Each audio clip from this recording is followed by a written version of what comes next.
My name is Rika Muranaka, and I'm a composer for video games. Most people know me doing Metal Gear Solid, whole entire series, and Silent Hill, the first one, and the Castlevania Symphony of the Night. And that's for the video game music that people know. But besides that, I had a whole other career before I got into music for the video games. I was an artist. I had a record deal. I released 4 albums from the major record companies, and I was on TV. I was doing everything from jingles, writing music for artists, and I also worked for the government academic book for the music.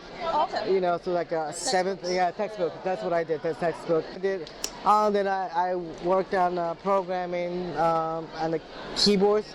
Most people have, when they buy keyboards, like a cheap one, like a Casio one. Casio one, yeah. Yeah, then you push the button, the wall, it's the rock version, and the drum filling, and all that's like swing. Right. I would program that. Oh, nice. I would write that music, and Did everything. Yeah. I did everything. And then that's just music. I'm heavily into hip hop, jazz, R&B.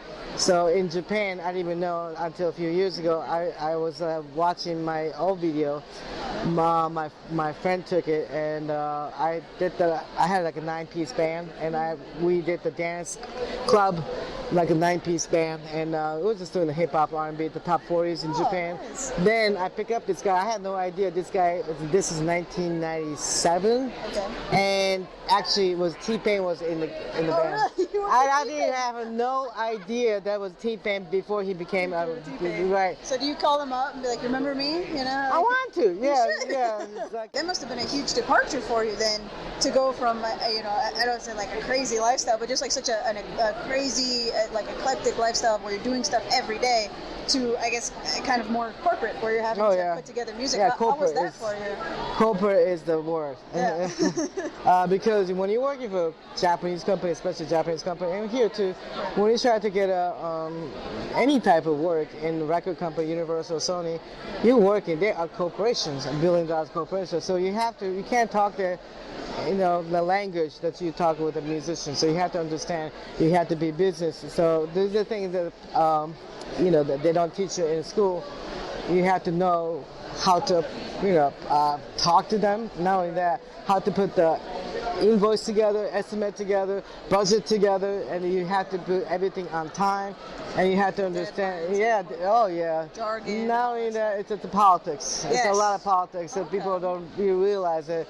With it, it's like it's okay if I'm working with just one person, but you got other people around the let's see, like a director, and the director wants this, but like there's so many other people around him, and it's like they all have a different agenda, different MO.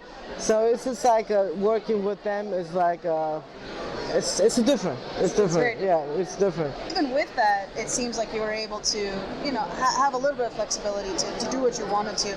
Or was it the opposite? How was it when you were working with Konami and putting together the music? Did you actually have the flexibility to do what you wanted to do with certain songs, or were you actually told like, okay, hem it back, or change this or whatever? Actually, it's like the first one was like most 20 years ago. So at that time, they were looking at me and said, "Oh, you're the recording artist, so this is what you do." So they respected me. So I had 100% freedom. Okay. So when Hideo asked me to write music for Metal Gear Solid, and he just told me, it's like, I just don't want to hear English lyrics. I don't want to hear anything that I recognize the language.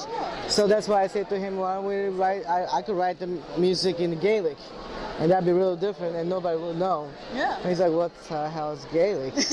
So I had to educate him. Yeah. So I had to go in the next day and have 100 CDs, listen to all the traditional Irish music. That's how everything started out. When I started working with Hideo, it wasn't PlayStation, it wasn't even out there.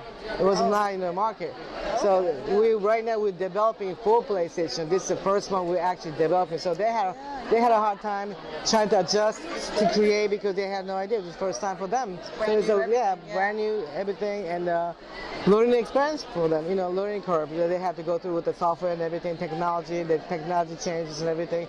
So I couldn't imagine, I had no idea because I'm looking at I'm from the Pac-Man, the Space Invader era, so how are you going to go from that to that? Yeah. I mean, I understand, but so it's like, wow. It's so much different yeah. from what it used to be. So when I first saw the finished product, I'm like, oh my God, how do you go from Pac-Man to that? Right. You know what I mean? All the graphic, and then you can put the real music. Before they couldn't do it. It's true. So for me, my thing is to we want to put the real music, and I want kids to hear the music they haven't heard on the radio, and that's my my mission. And I want to I don't know. I guess I just want to educate the kids. There's a lot more music other than that you hear on the radio, the hip hop station, rock music, or country music, and it's like, okay, why don't I just put something they haven't heard before? That's why the Silent Hill I went to Buenos Aires. That's another my decision. Actually, I kind of convinced Akira. I know he hated me, but yeah, we didn't talk about it 15 years later. But we became really good friends afterwards. Oh, good. And I think it's just like I told Akira, it's like, just trust me, I'm gonna have a kick-ass music. I'm going to Buenos Aires and record the music with authentic musicians and the tango music. Right. So that's what I do, and the rest is history. Would we consider doing a Metal Gear Solid musical? No. Now I'm actually making a reality TV show. It's called Hollywood Dream, and I'm showing the life of myself and the Comic-Con and going to events and meeting fans and all that.